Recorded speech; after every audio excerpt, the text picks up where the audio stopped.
કૈલાસ માનસરોવરને હિન્દુ ધર્મના પવિત્ર સ્થાનોમાંથી એક માનવામાં આવે છે. તિબ્બતમાં આવેલા કૈલાસ પર્વતની ચઢાઈ પર ચીન સરકારે 2001માં જ પ્રતિબંધ લગાવી દીધો છે.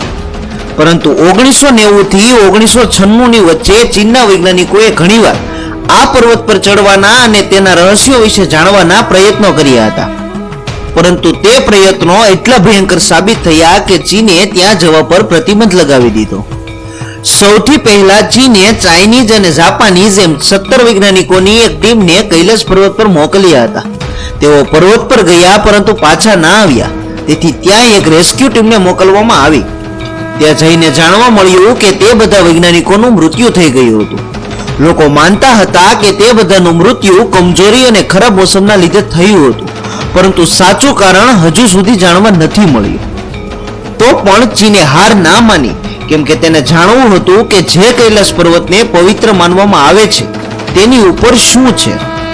કેટલીક દંતકથાઓમાં ઉલ્લેખ છે કે કૈલાસ પર્વત પર શિવજીનું ઘર છે. તે જાણવા માટે ચીને નક્કી કર્યું કે તેઓ હેલિકોપ્ટરની મદદથી કૈલાસ પર્વત પર જશે. કૈલાસ પર્વત પર વાતાવરણ ખરાબ રહેવાથી તેની પરથી હેલિકોપ્ટર અને પ્લેન પસાર કરવા પર પ્રતિબંધ છે. તો પણ ચીને ત્યાં એક હેલિકોપ્ટર મોકલ્યું હતું. ચીનની મીડિયા રિપોર્ટ અનુસાર જ્યારે તેઓ થોડા ઉપર ગયા ત્યારે તેઓને કૈલાસ પર્વતના સુંદર નજારાઓ જોવા મળ્યા હતા. ત્યારબાદ ત્યાંથી થોડું ઉપર ગયા પછી વાતાવરણમાં ઘણા ફેરફાર થવા લાગ્યા. જમીન પર બધી જગ્યાએ સ્નોસ્કલન આવી રહ્યા હતા. તેઓ ત્યાંથી વધુ ઉપર ગયા ત્યારે વીજળી થવા લાગી. ત્યાં હવાનું પ્રેશર એટલું વધારે હતું કે હેલિકોપ્ટરને કંટ્રોલ કરવાનું પણ મુશ્કેલ થઈ ગયું હતું. ઊંચાઈ પર જતા વાતાવરણમાં ઓક્સિજનનું લેવલ પણ ઓછું થતું ગયું, જેનાથી હેલિકોપ્ટરના એન્જિન પણ કામ નહોતા કરતા. તેમને એ નહોતી ખબર પડતી કે નોર્થ કઈ બાજુ છે અને સાઉથ કઈ બાજુ છે. તેની પાસે કંપાસ હતું, તે પણ કામ નહોતું કરતું. તેઓ જેમ જેમ ઉપર જતા હતા તેમ તેમ વાતાવરણ વધારે ખરાબ થતું ગયું અને તેના હેલિકોપ્ટરમાં ખતરાનું એલાર્મ વાગવા લાગ્યું. તેમજ ફ્યુલની માત્રા બતાવવા વાળા ઉપકરણે પણ કામ કરવાનું બંધ કરી દીધું હતું. તેમની પાસે પાછા જવા સિવાય બીજો કોઈ વિકલ્પ નહોતો. તેથી તેમને મિશન અધૂરું મૂકીને પાછું આવવું પડ્યું. ત્યારબાદ ચીન સરકારે કૈલાસ પર્વત પર ચડવા પર પ્રતિબંધ લગાવી દીધો હતો. તો પણ તેમણે એકવાર છેલ્લી કોશિશ કરવાનું વિચાર્યું. તેમણે દુનિયાના 4 સૌથી સારા પર્વતારોહકોને બોલાવ્યા અને કૈલાસ પર્વત પર મોકલ્યા. તે ચારેય કૈલાસ પર્વતના શિખરથી થોડું નીચે એક જલધારા વહે છે ત્યાં સુધી પહોંચવાનું નક્કી કર્યું. કહેવાય છે કે એક અઠવાડિયા સુધી તેમની કોઈ ખબર નહોતી. ત્યારબાદ રેસ્ક્યુ ટીમને તેમની મદદ માટે મોકલવામાં આવી. ત્યારે તે ચારે જીવિત મળ્યા, પરંતુ તેમની હાલત ખૂબ જ ખરાબ હતી. તેમની આંખો અંદર જતી રહી હતી. નખ અને વાળ ખૂબ જ વધી ગયા હતા અને વાળ સફેદ થઈ ગયા હતા. તેમના મોઢા પર કરચલીઓ થઈ ગઈ હતી. તેમને જલ્દીથી હોસ્પિટલ લઈ જવામાં આવ્યા, પરંતુ તે ચારેયનું મૃત્યુ થઈ ગયું. એવું માનવામાં આવે છે કે કૈલાસ પર્વત પર વ્યક્તિઓની ઉંમર ઝડપથી વધે છે.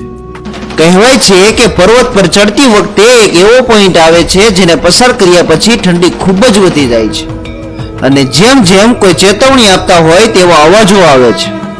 વર્ષ 1128માં જયસદ મિલારેપા નામના એક બૌદ્ધ સાધુ કૈલાસ પર્વત પર ચડ્યા હતા.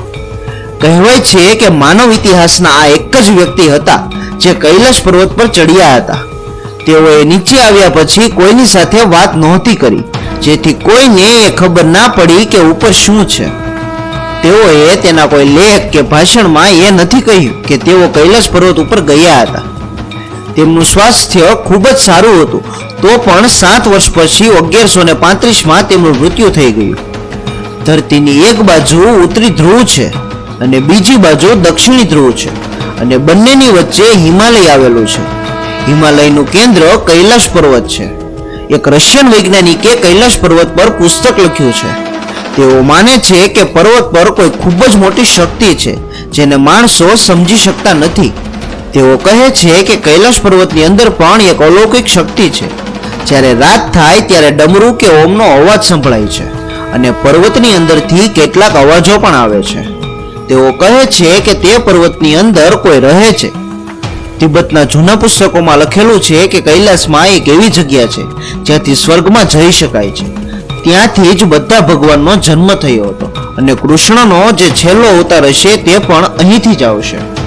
વિડીયો વિશે તમારો અભિપ્રાય કોમેન્ટમાં જણાવો તથા વિડીયોને લાઈક અને વધુમાં વધુ શેર કરો.